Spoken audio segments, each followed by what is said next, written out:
Hello students and welcome back to my channel excellent learning point. तो बच्चों, आज की इस वीडियो में हम क्लास 9th का वर्कशीट नंबर 28 डिस्कस करने वाले हैं।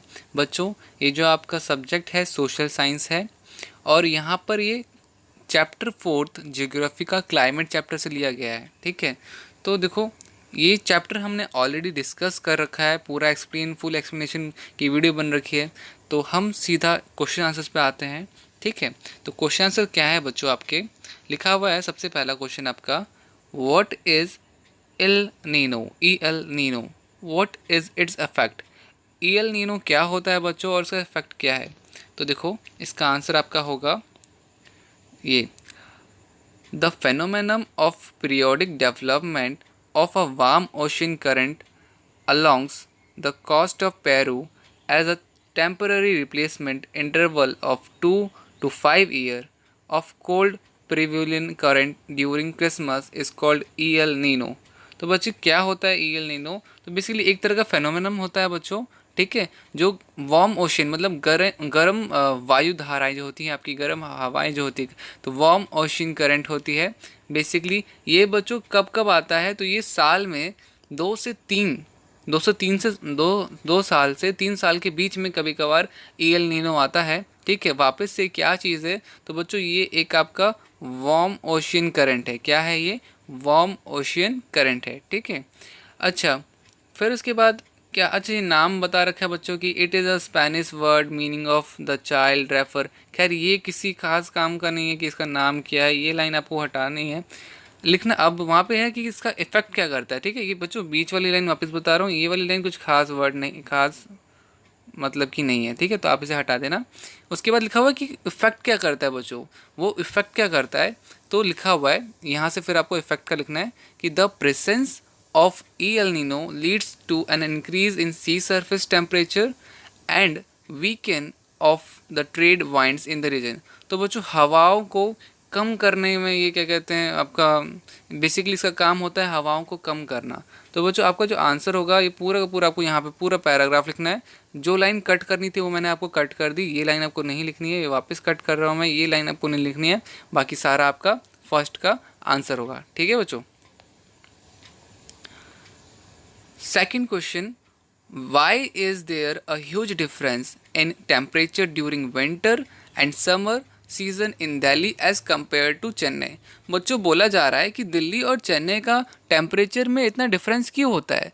दिल्ली में गर्मी बहुत होती है, ठंडी बहुत होती है, बट चेन्नई में ऐसा कुछ नहीं है, चेन्नई में तो नॉर्मल टेम्परेचर होता है। ऐसा क्यों होता है? इसका आंसर मैं बताता हूँ। एक्चुअली इसके लिए मैंने अलग से बना के लिखा हुआ है।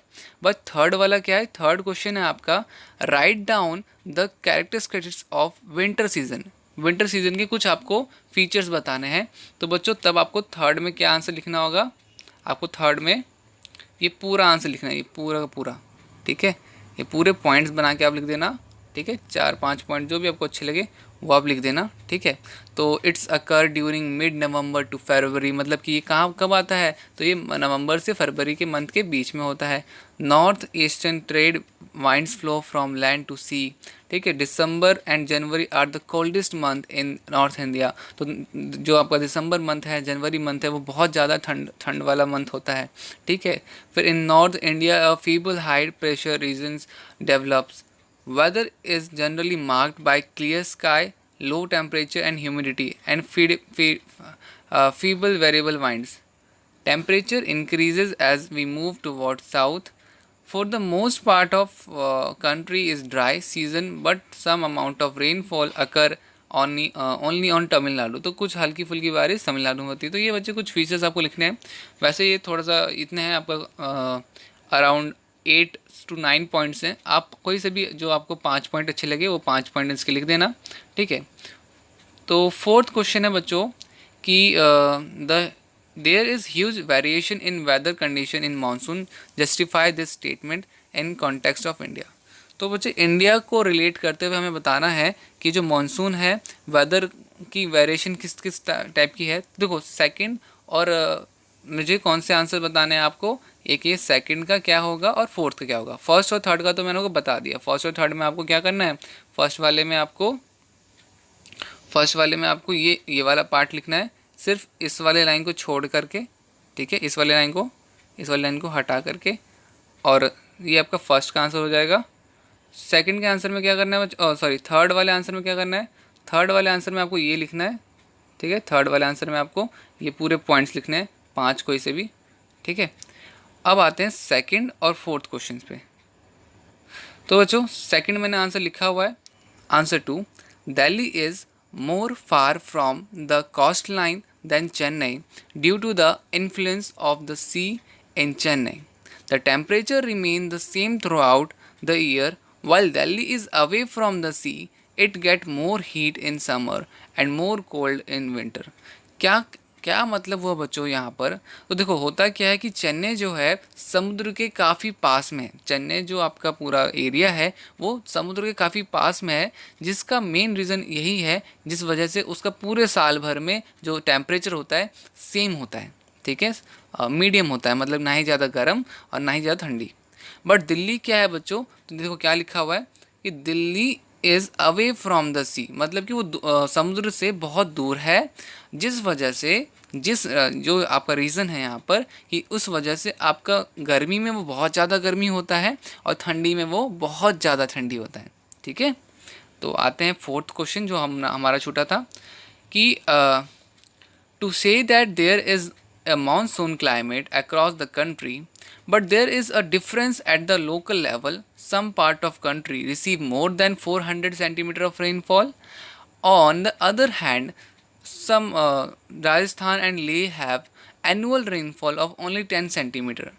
In the same way, the difference in temperature is also found in South India, where the average temperature is 25 to 30. Even summer wear is Rajasthan is rich above 50। तो देखो बच्चों क्या बोला जा रहा है कि मानसून जो क्लाइमेट है इंडिया में कहीं कहीं पर बहुत बारिश होती है।